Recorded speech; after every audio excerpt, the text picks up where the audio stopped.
Twitter Tuesday, and the tweet that has a lot of folks talking from former Cowboy Marcus Spears. He saw Romo and Witten and Jerry Sweet at the title game last night. Coach Jason Garrett there too.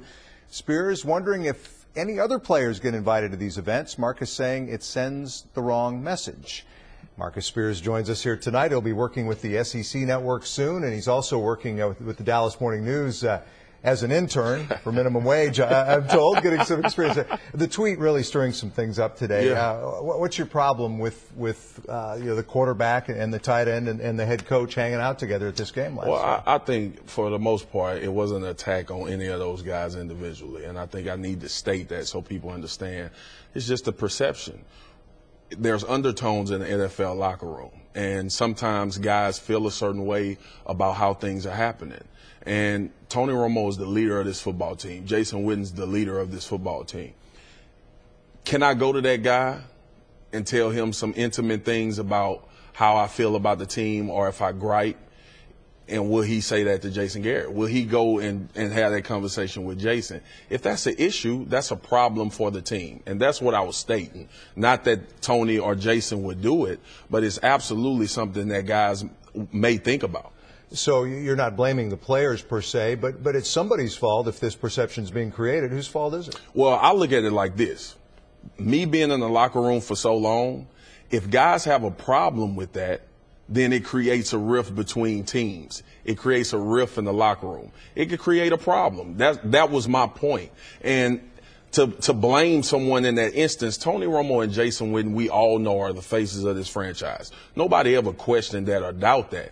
But when you have 50 other guys that may question the relationship between a head coach and a player and maybe feel like it's too close and I can't share with the leader of my football team what I may have a gripe about, it creates a problem within your team. So I'll ask you again. So you're saying it's the head coach's job, maybe the general manager or owner's job, to make sure that this perception is not created. Absolutely. Absolutely. It's between Jason, it's between Tony, to let guys know, hey guys, this is an open door for anybody. And they may have done that. But when you look at your star quarterback hanging out with your coach at basketball games, taking each other, going, flying all over the country and hanging out with each other, I don't know if that happens anywhere else in the NFL. And that was my point. So, and it may be unconscious between Jason and Tony. You know, when you have good friends, those are just your good friends, and they may be like that. But if other guys perceive that in the wrong way, when you talk about NFL locker room undertones, it could be perceived as a problem. Do you have any knowledge that it is being perceived that way, or is this just your opinion? It's my opinion because I've been around guys in the locker room, and it could possibly be a problem with guys. But this is my opinion, and I stated that over and over on Twitter, that this is my opinion. This is not right, wrong, or indifferent in other people's eyes, but this is how I feel about it. One of your former teammates, you played with Scott Shanley for 1 year, and he was on Twitter saying, I believe Marcus had the tweet of the day, I've been part of a team in New Orleans, it works. Big D's biggest issue is individualism. Any truth to that?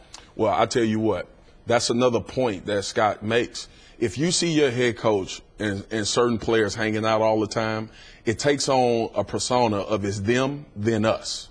And that's a problem on the NFL football team. I don't care how you try to scramble it or put it together. That's a problem. It needs to be guys seen with each other all the time.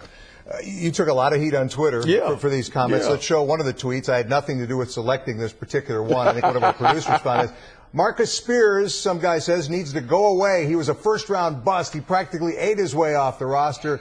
He had a thing for catfish. That was one of the cleaner ones. Yeah, you have a thick skin, you say. Oh, I do. Man, look, people are going to have their feelings and opinions about what I said, and I understand that. I understand that this is a part of the business that I'm in now. I won't ever disrespect anybody on Twitter. I validated my point and my opinion by what I was saying. That's all I had the responsibility for. And as a rookie in this business, you're showing great knowledge of this business by stirring things up already. Marcus Spears, thank you very much. Thank you. Rangers win big tonight. We've got that, Mavs and Stars, and a lot more at 10. I'm Mike Ducey, Fox 4 Sports.